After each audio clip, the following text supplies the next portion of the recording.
ఒక్క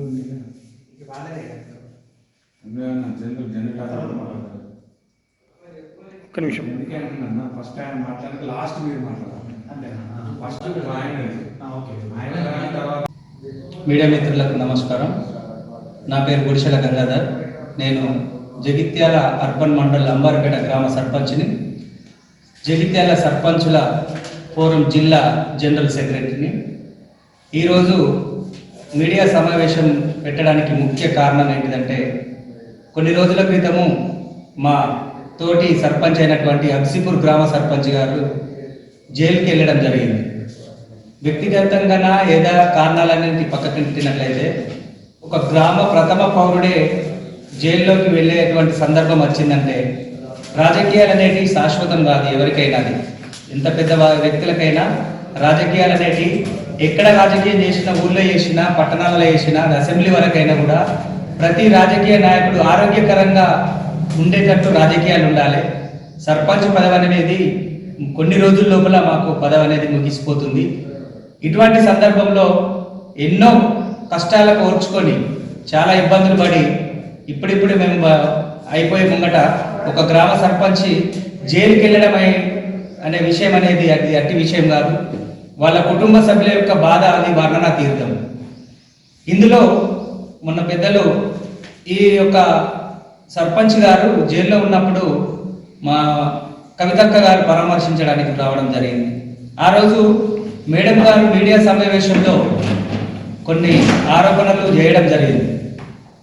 ఏంటి అంటే, స్థానికంగా ఉన్నటువంటి నాయకులు, పెద్దలు, అనుభవజ్ఞులు, రాజకీయాలలో అన్నీ తెలిసిన వారు జీవన్ రెడ్డి గారు, ఎమ్మెల్సీ జీవన్ రెడ్డి గారి గురించి వ్యక్తిగతంగా ఇట్లా సందర్భం వచ్చినందుకు జీవన్ రెడ్డి గారు కూడా ప్రెస్ మీట్ పెట్టి చెప్పడం జరిగింది. ఏంటిదంటే, కవితమ్మ గారు నిజాలు తెలుసుకొని ఆరోపణలు చేయాలని.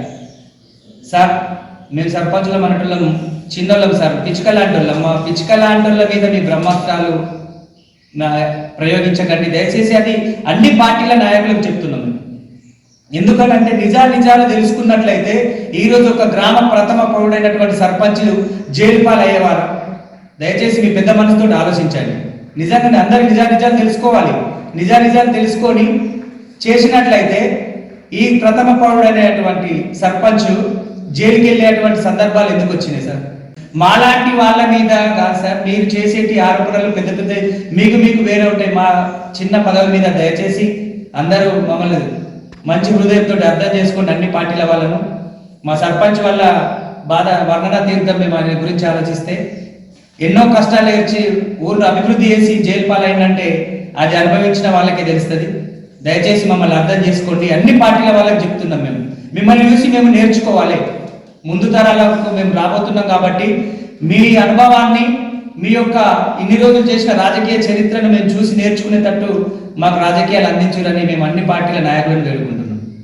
మాది జగిత్యాల రూరల్ మండలం జాబితాపూర్ గ్రామం. మా భార్య సర్పంచ్. ఈ నెల 2వ తేదీ నాడు నన్ను సస్పెండ్ చేయడం జరిగింది. మమ్మల్ని సస్పెండ్ చేయడం జరిగింది. మేము సర్పంచ్ పదవి చేపట్టిన 2 నెలల నుంచే కక్షపూరితంగా మేము ఒక బడుగు బలహీన వర్గాలకు చెందిన మహిళ, మాకు ఎక్కువ తెలియదు అని చెప్పేసి మేము కొత్తగా గెలిచిన ఆతృతలో నేను కొన్ని పాత ఇనుప సామాన్లు అమ్మడం జరిగింది. అక్కడ కూర్చోవడానికి రూమ్ సరిగా లేక అది రూమ్ క్లీన్ చేయాలనే ఉద్దేశం కొద్దీ ఆ పాత ఇనుప సామాను మొత్తం అమ్మివేయడం జరిగింది.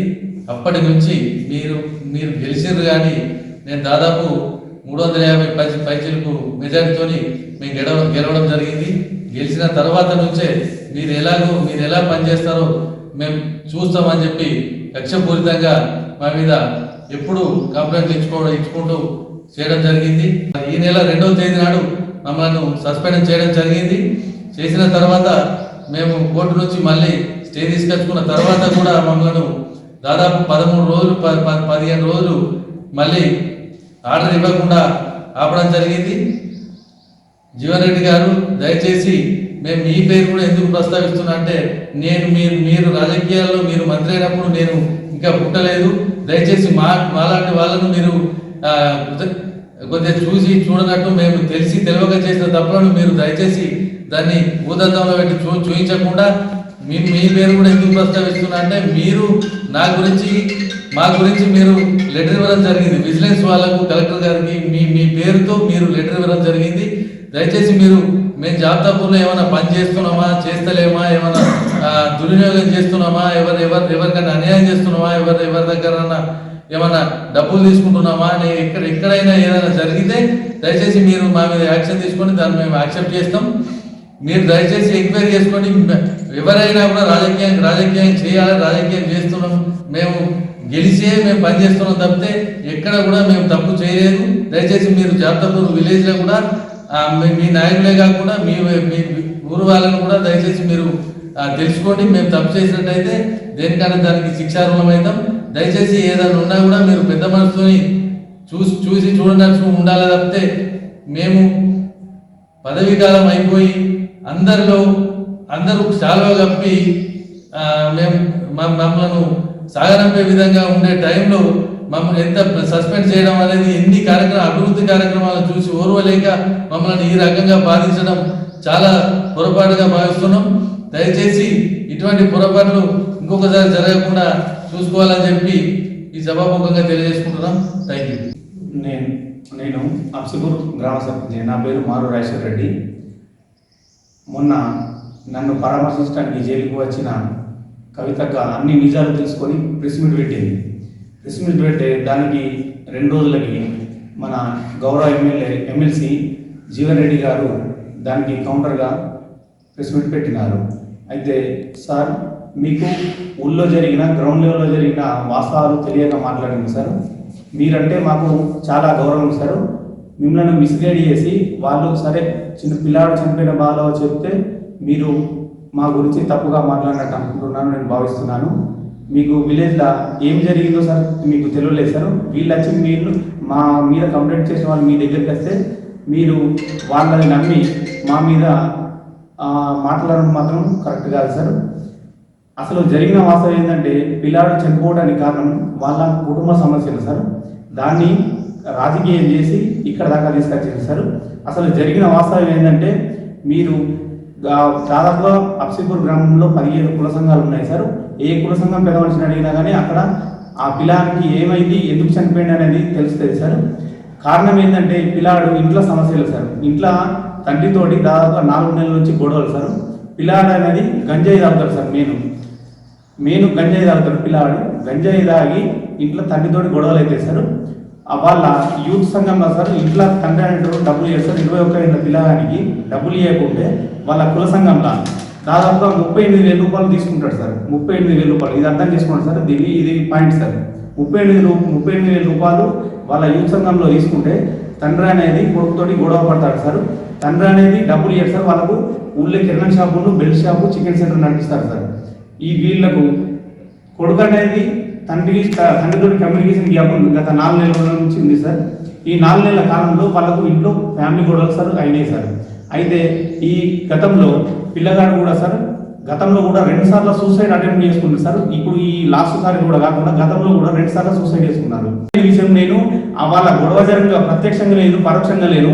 పిల్లాడు చనిపోయేది కారణము వాళ్ళ ఇంటి సమస్యలు, వాళ్ళ కుటుంబ సభ్యుల సమస్యలతోటి చనిపోతే దాన్ని వీళ్ళు నా మీద ఓడిపోయి మన పెద్ద మనుషులతో సహాయంతో నన్ను అక్రమంగా కేసులో ఇరికించి నాది ఓన్లీ పిల్లాడి చేసిన ఒక కాలు నన్ను వాళ్ళ ముగ్గురు పిలిపిమనే కారణం ఉందే తప్ప నాకు ఆయన సూసైడ్ నోటు లేదు, ఆయన వీడియో కాల్ లేదు, ఏది కూడా లేదు.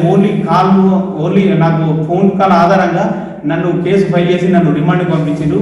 ఇది నాకు అత్యంత దారుణంగా జరిగిన అవమానం అని నేను మీ మీడియా సోదరులకు నమస్కరించి చెప్తున్నాను.